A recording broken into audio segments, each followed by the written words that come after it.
আমরা এই টাস্কফোর্সটা ব্যুরোক্রেসির এই লাল ফিতায় প্রথমেই আটকা পড়ে যাক, সেটা আমরা চাচ্ছি না।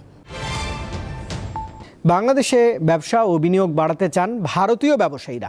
সে লক্ষ্যে দুই দেশের মধ্যে যৌথ টাস্কফোর্স গঠনের প্রস্তাব দিয়েছেন ভারতের শীর্ষ ব্যবসায়ী সংগঠন confederation of Indian industry CII। এই প্রস্তাবকে স্বাগত জানিয়েছে বাংলাদেশের ব্যবসায়ীদের শীর্ষ সংগঠন FBCCI। আগামী 2 সপ্তাহের মধ্যে এই টাস্কফোর্স গঠন হতে পারে।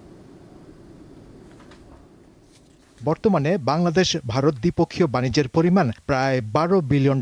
বাংলাদেশ থেকে রপ্তানি প্রায় $2 বিলিয়ন মতো। বিপরীতে ভারত থেকে আমদানি প্রায় $9 থেকে $10 বিলিয়ন সমপরিমাণ।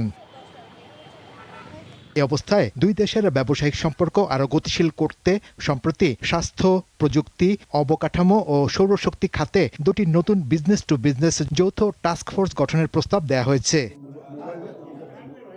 এর মধ্যে একটি অবকাঠামো খাতে বেসরকারি বিনিয়োগ ও সরকারি বেসরকারি অংশীদারিত্ব বা PPP উন্নয়নে এবং অন্যটি semiconductor, green hydrogen, battery storage ও ডেটা সেন্টারের মতো ভবিষ্যৎমুখী শিল্পে সহযোগিতা বিষয়ক।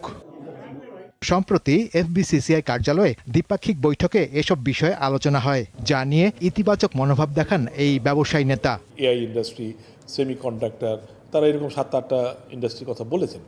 জ্বালানির উপর নির্ভরশীলতা তুলনামূলকভাবে অনেক কম।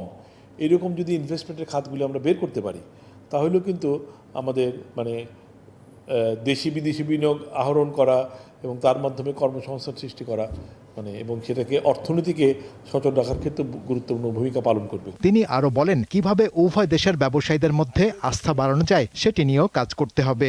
সংলাপ না বাড়াতে পারলে ব্যবসার ক্ষেত্রে বিদ্যমান সমস্যা কমবে না। আমরা এই টাস্কফোর্সটা ব্যুরোক্রেসির এই লাল ফিতায় প্রথমেই আটকা পড়ে যাক, সেটা আমরা চাচ্ছি না।